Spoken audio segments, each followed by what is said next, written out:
Gua kalau bisa milih yang mending ada bokap di sini daripada lu. Aku nggak lu aja yang ngerti. Sebuah video viral di sosial media TikTok tentang seorang kakak yang menjadi tulang punggung keluarga usai ayahnya meninggal. Namun posisinya kini tak sesuai ekspektasi sang adik lantaran sang kakak telat membantu bayaran wisuda. Dikutip Sripoku.com, pemilik akun @dodemht bernama Rian Adrian itu membagikan videonya yang kini sudah ditonton 24,2 juta orang.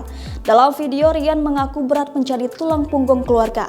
Ia kaget dengan pernyataan sang adik yang emosi karena mengungkit bahwa kondisi kakaknya tak sama dengan dirinya setelah ayahnya meninggal.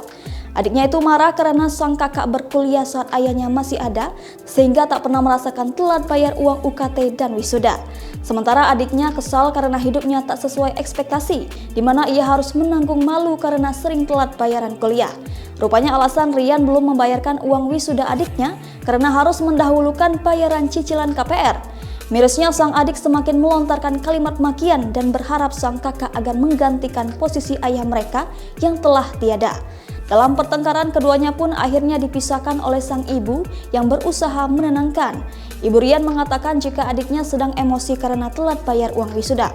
Sontak video itu viral dan menuai beragam komentar warganet. Tak sedikit yang mengasihani Rian karena menjadi tulang punggung keluarga namun tak sesuai ekspektasi sang adik.